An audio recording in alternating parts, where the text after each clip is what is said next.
இன்றைய சூழ்நிலையில் இந்த மொத்த மனிதர்களோட எண்ணிக்கை கிட்டத்தட்ட 7.4 பில்லியன் மனிதர்கள் வாழ்ந்துட்டு இருக்காங்க. இதுலயும் குறிப்பா மனிதர்கள் வாழக்கூடிய இடங்கள்ல பாதிக்கும் மேற்பட்ட இடங்கள்ல இன்டர்நெட்டால இணைக்கப்பட்டிருக்கு. இதன் காரணமா ஒரு நொடியில இந்த உலகத்துல எந்த இடத்திற்கு வேணாலும் அங்க இருக்கக்கூடிய மனிதர்களுடன் ரொம்ப ஈஸியா கம்யூனிகேட் பண்ணிக்க முடியும். குறிப்பா பார்த்தோம்னா வேற்று கிரகத்துல ஏலியன்ஸ் இருந்தால் கூட அவங்களோட கூட நம்மளால கம்யூனிகேட் பண்ணிக்க முடியும். அந்த அளவுக்கு இன்றைய டெக்னாலஜி வளர்ந்திருக்கு. இந்த மொத்த உலகத்தோட அந்த ஒட்டுமொத்த விஷயங்களையுமே ஒரு தனி மனிதரோட உள்ளங்கையில கொண்டு வந்திருந்தாலுமே சில விஷயங்கள் நமக்கு தெரிய வர்றதுக்கான வாய்ப்பு கிடைக்கிறதே கிடையாது.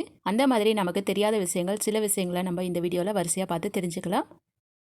அமேசான் காடு அடர்ந்த ஈரப்பதமான வனப்பகுதியிலே கொண்ட காடு அப்படிங்கிறனால அங்க எப்போதுமே குளிரான சூழ்நிலைகள் கொண்டதாக தான் இருக்கும் அப்படின்னு சொல்லி நம்ம நினைச்சுக்கிட்டு இருப்போம். ஆனா அங்க அடுப்பை பத்த வைக்காம முட்டையை வேக வைக்கக்கூடிய அளவுக்கு கொதிநிலையை கொண்ட ஆறுகள் எல்லாம் அங்க ஓடிக்கிட்டு இருக்கு. அப்படிப்பட்ட ஆச்சரியமான நிகழ்வை கொண்ட ஒரு பகுதி தான் இந்த பாய்லிங் ரிவர். இயற்கையோட விதியவை என்னன்னு கேள்வி கேட்கக்கூடிய அளவுக்கு இந்த கொதிக்கிற அமேசான் ஆறு காட்டுக்கு நடுவுல 6.4 கிலோமீட்டர் நீளத்துல ஓடிட்டு இருக்கான். இந்த ஆற்றோட கொதிநிலை அப்படின்னு பார்த்தோம்னா கிட்டத்தட்ட 200 டிகிரி ஃபாரன்ஹீட்ல கொதிச்சிட்டு இருக்கான். இந்த ஆத்துக்குள்ள நம்ம ஒரு முட்டையை போட்டோம் அப்படின்னா அதை வேக வச்சு சாப்பிட முடியும். அந்த அளவுக்கு ஒரு கொதிநிலை கொண்டது தான் இந்த ஆறு. அது மட்டும் இல்லாம இந்த ஏரியில ஏதாவது உயிரினங்கள் விழுந்துச்சு அப்படின்னா அவ்வளவுதான், கொஞ்ச நேரத்திலேயே அது கொண்டு வேக வச்சிருமாம். அந்த அளவுக்கு அதிக சூடான தண்ணி ஓடிக்கிட்டு இருக்கு. எகோ மாமா அப்படின்னு சொல்லக்கூடிய ஜெயிண்ட் சர்பெண்ட் தான் இந்த ஆறு கொதிநிலை அடையறதுக்கு காரணம் அப்படின்னு சொல்லி அந்த ஆற்றை ஒட்டி வாழக்கூடிய ஆதி பழங்குடியின மக்கள் நம்புறாங்க. உண்மையாகவே மர்மம் நிறைந்ததாகவும் மிகவும் அதிசயம் கலந்த ஆச்சரியமாகவும் இருக்கக்கூடியது தான் இந்த அமேசான் பாய்லிங் ரிவர்.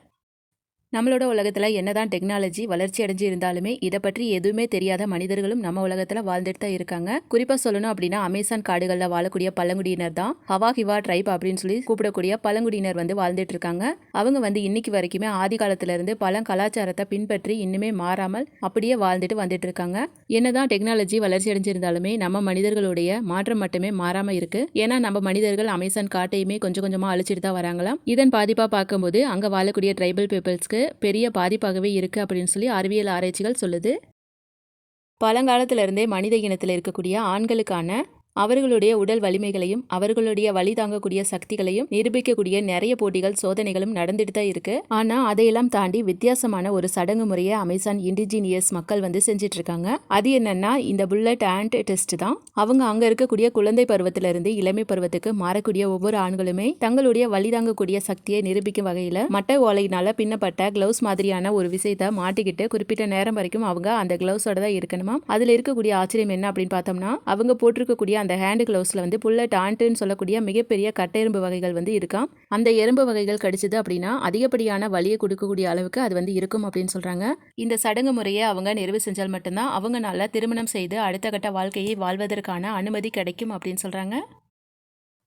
அர்ஜென்டினாவோட ஒரு குறிப்பிட்ட இடத்துல 2013ஆம் ஆண்டு ஒரு டைனோசரோட மிகப்பெரிய எலும்புகளையும் சில தொல்லியல் எச்சங்களையும் பழங்கால ஆராய்ச்சியாளர்கள் கண்டுபிடிச்சிருக்காங்க. அந்த படிமங்களை ஆராய்ச்சி பண்ணி பார்த்ததுல அதோட எலும்புக்கூடுகளை வச்சு பார்க்கும்போது அந்த டைனோசர் கிட்டத்தட்ட 100 அடி உயரமும் 77 டன் எடையை கொண்ட மிகப்பெரிய ராட்சச டைனோசர்கள் வாழ்ந்திருப்பதையும் கண்டுபிடிச்சிருக்காங்க. இந்த எலும்புக்கூடுகள் தென் அமெரிக்காவில் கிட்டத்தட்ட 90 மில்லியன் ஆண்டுகளுக்கு முன்னாடி வாழ்ந்த பிரம்மாண்டமான டைனோசர்களோட வாழ்ந்து முடிந்த டைனோசரோட எலும்புக்கூடா கூட இருக்கலாம் அப்படின்னு சொல்லி தொல்லியல் ஆராய்ச்சியாளர்கள் சொல்றாங்க. இப்ப நம்ம பார்த்துட்டு இருக்கக்கூடிய இந்த ராட்சச மனித வடிவ எலும்புக்கூடு 2018ஆம் ஆண்டு அமேசான் காட்டு குகை பகுதிகளில் கண்டுபிடிச்சு எடுக்கப்பட்டதா சொல்லி அதோட வீடியோஸ் அண்ட் போட்டோஸ் இன்டர்நெட்ல ரொம்பவே வைரலா போயிட்டு இருந்தது. ஆனா இதுல இருக்கக்கூடிய உண்மை என்னன்னா இந்த ராட்சச மனித வடிவ எலும்புக்கூடு உண்மையான மனித எலும்புக்கூடு கிடையாதாம். அது மட்டும் இல்லாம இந்த எலும்புக்கூடு அமேசான் காட்டிலையும் கண்டுபிடிக்கப்படலையாம். 2018ஆம் ஆண்டு தாய்லாந்து நாட்டு குகை பகுதிகளில் இப்ப வாழ்ந்துட்டு இருக்கக்கூடிய மனிதர்கள் தங்களோட கலை வடிவத்தை நிரூபிக்கும் வகையில தான் ஒரு ஆர்ட் இன்ஸ்டாலேஷனா இந்த தத்துருவமான ஒரு சிற்பத்தை உருவாக்கி இருக்காங்களாம். அதாவது இந்த ராட்சச மனித உருவத்தை ஒரு மலைப்பாம்பு அதை சுத்தி முழுங்குற மாதிரியான ஒரு எலும்பு கூட புதை படிமம் மாதிரி உருவாக்கி இருக்காங்களாம். இதை பார்ப்பதற்கு உண்மையான ஸ்கெலட்டன் மாதிரி இருக்கிறனால இதை தொல்லியல் துறை கண்டுபிடிச்ச மாதிரியான சோசியல் மீடியால போஸ்ட் பண்ணிருக்காங்க. இதனால இது எல்லாரும் உண்மை அப்படின்னு சொல்லி தான் நம்பியிருக்காங்க. ஒரு செடியோட இலையா இல்லைன்னா இது பூச்சியா அப்படின்னு சொல்லி கண்டுபிடிக்க முடியாத அளவுக்கு தான் இந்த பூச்சி இனங்கள் இருக்கு. இதை பார்ப்பதற்கு நம்ம ஒரு மரத்தோட இலை மாதிரி தான் தெரியும். பட் இது இலை கிடையாது. இது ஒரு வகையான பூச்சி. இலை மாதிரியே தன்னை மாற்றிக்கிட்டு வாழ்ந்துட்டு இருக்கு. அமேசான் காடுகளுக்குள்ள வாழ்ந்துட்டு இருக்கக்கூடிய இந்த பூச்சி இனங்கள் தான் ரொம்பவே வித்தியாசமான வகையில வாழ்ந்துட்டு இருக்கு. அது மட்டும் இல்லாம மலேசியன் வனப்பகுதிகளிலையும் அது மட்டும் இல்லாம உலகத்தோட வேறு சில பகுதிகளிலையும் வாழ்ந்துட்டு இருக்கு. இந்த வித்தியாசமான பூச்சியோட சயின்டிபிக் நேம் பில்லியம் ஜிகாட்டியம். 1984ஆம் ஆண்டு முதலா கேமரோன் ஐலாண்ட்ஸ்ல தான் இந்த பூச்சி இனங்களை கண்டுபிடிச்சிருக்காங்க. அதிகபட்சமா 10 சென்டிமீட்டர் உயரத்திற்கு உண்மையான இலை மாதிரியே முதுகுத்தோல் போத்திய மாதிரி 4 இன்ச் அளவுக்கு உடலமைப்பையும் கொண்டுள்ளதா இருக்கு. இந்த பூச்சி இனங்கள் தவளைகள்ட்ட இருந்து தங்களை தற்காத்துக் கொள்ள இந்த மாதிரியான ட்ரிக்கா ஃபாலோ பண்ணுது. இலை மாதிரியே தன்னை மாத்திக்கிட்டு மரத்தோட இலை மேலேயே இருக்கறனால இது இயற்கையோட இணைஞ்சு வாழ்ந்துட்டு இருக்கு. நம்ம நல்லா கவனிச்சு பார்த்தா கூட நம்மளால கண்டுபிடிக்க முடியாது. அந்த அளவுக்கு இயற்கையோட மேட்ச் பண்ணி இது வாழ்ந்துட்டு இருக்கு. இந்த பூச்சி இனங்கள்லயே நிறைய வகையான பூச்சி இனங்கள் அமேசான் காடுகள்ல இன்னுமே வாழ்ந்துட்டு தான் இருக்கு. அமேசான் ஆற்று பகுதிகளில் மட்டுமே வாழக்கூடிய கொடிய மீன் இனங்களில் ஒன்று தான் இந்த பிராணாக்கள். அதுங்க எந்த அளவுக்கு கொலப்பசியோட வேட்டையாடும் அப்படிங்கிறதுக்கு உதாரணம் தான் இப்போ நீங்கள் பார்த்துட்டு இருக்கக்கூடிய இந்த காட்சி.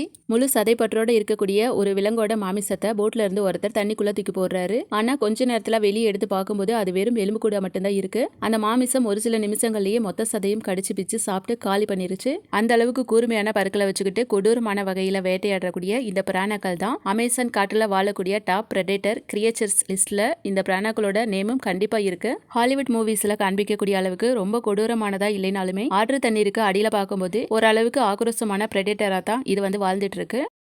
அமேசான் வனப்பகுதி அப்படின்னு பார்த்தோம்னாவே அங்கே ஃபோன் சேட்டலைட் சிக்னல் அப்படின்னு சொல்லி எதுவுமே அங்கே வேலை செய்யாது. அந்த அளவுக்கு அடர்த்தியான ஒரு மர்மமான வனப்பகுதி தான் இந்த அமேசான் மலைக்காடுகள். அமேசான் காட்டுக்குள்ள ஒருத்தவங்க தொலைஞ்சு போயிட்டாங்க அப்படின்னா எந்த சிக்னலுமே அங்கே வேலை செய்யாது. அவங்கள கண்டுபிடிக்கணும் அப்படிங்கிறதே பெரிய சிக்கல் தான். சில வருஷங்களுக்கு முன்னாடி கொலம்பியால இருக்கக்கூடிய அந்த ஒட்டி இருக்கக்கூடிய அடர்த்தியான அமேசான் வனப்பகுதிகளில் ஏற்பட்ட ஒரு பிளைன் கிராஸ்னால அந்த இடத்துல நிறைய பேர் இறந்து போயிருக்காங்க. ஆனாலுமே அதிர்ஷ்டவசமா ஒரு குழந்தையை மட்டும் அந்த இடத்துல காப்பாத்திருக்காங்க. மனித நடமாட்டமே இல்லாம கூட வந்த மற்றவங்களும் இறந்து போன சூழ்நிலையில தைரியமா அந்த குழந்தை உயிர் பிழைச்சி இருந்தது. ரெஸ்கியூ பண்ண டீமையே ஆச்சரியப்படுத்தி இருந்துச்சு.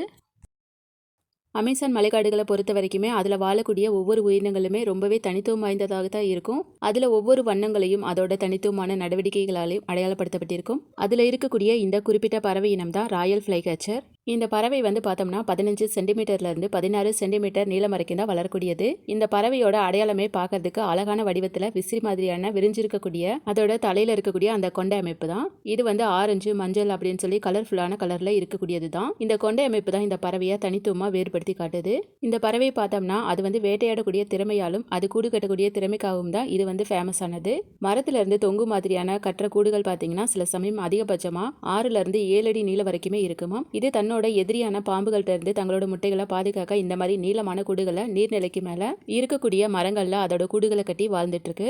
அமேசான் காடுகள்லயே பார்த்தோம்னா இருக்கக்கூடிய பறவை இனங்கள்ல அழகான பறவை எதுன்னு பார்த்தோம்னா கண்டிப்பா இந்த அமேசான் ஃப்ளைகேச்சர் பறவை அப்படின்னு தான் சொல்லுவாங்க. அந்த அளவுக்கு அழகும் அது கூட அசாதாரணமான திறமைகளையும் இந்த பறவை தனக்குள்ள வச்சிருக்கு. அமேசான் காட்டோட நன்னீர் ஆற்று பகுதிகளில் வாழக்கூடிய ஒரு வகை ஒட்டுண்ணி உயிரினம் தான் இந்த ஹேண்டிரோ அப்படின்னு சொல்லக்கூடிய மீன் இனம்.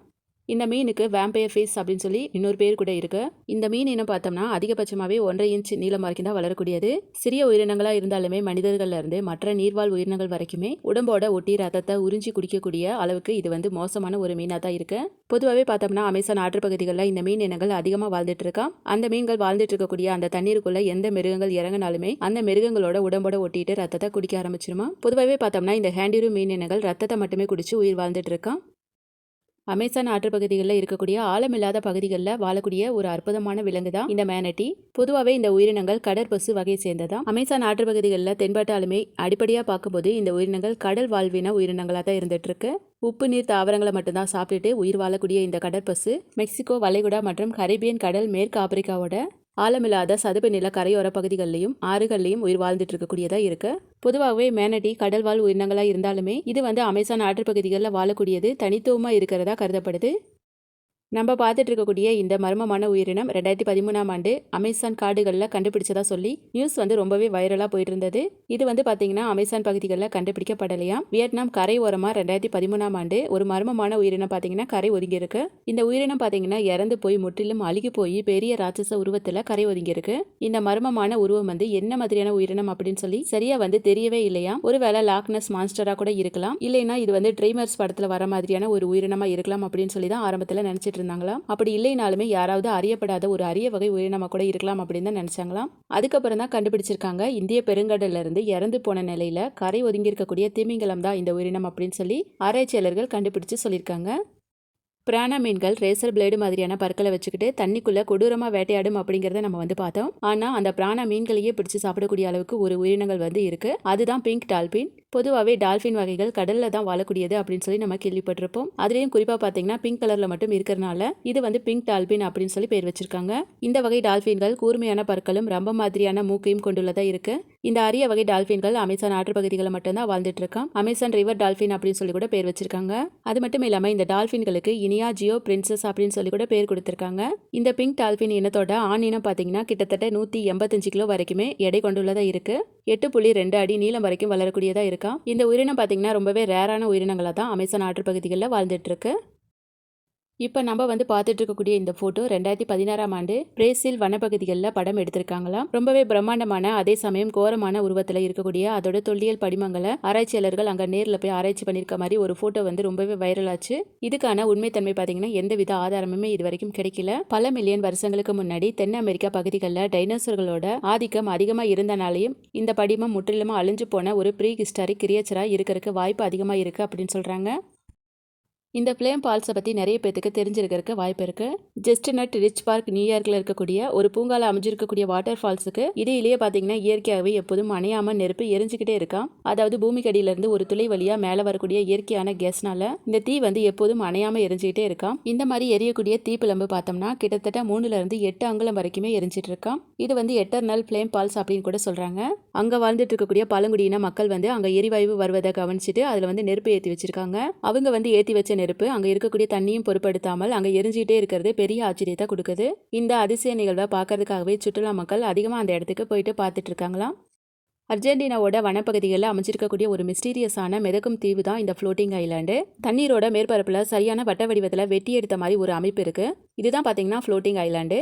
டாப் ஆங்கிள் இருந்து இதை பார்க்கும்போது இது வந்து மனித கண் மாதிரியான ஒரு தோற்றத்துல நமக்கு வந்து தெரியுது. குறிப்பிட்ட கால இடைவெளியில பார்க்கும்போது மிதக்கக்கூடிய தீவுகள் மாதிரியான இந்த பகுதி வந்து தொடர்ந்து நகர்ந்துகிட்டே இருக்காம். என்ன காரணம் அப்படின்னு பார்த்தோம்னா தண்ணீருக்கு அடியில ஓடிட்டு இருக்கக்கூடிய ஆறுகளோட நீரோட்டம் காரணமா தான் இது வந்து தன்னோட சொந்த அச்சுல இருந்து விலகி நம்ம பார்க்கக்கூடிய அந்த வட்ட வடிவமா சுழண்டுகிட்டே இருக்கு அப்படின்னு சொல்லி ஆராய்ச்சியாளர்கள் சொல்றாங்க. இந்த மாதிரி ஒரு யூனிக்கான ஸ்ட்ரக்சர்ல இயற்கையாவே உருவாகி இருக்கிறது அப்படிங்கிறது நம்ம எல்லாருக்கும் மத்தியில ரொம்பவே ஆச்சரியப்படுத்திட்டு இருக்கு.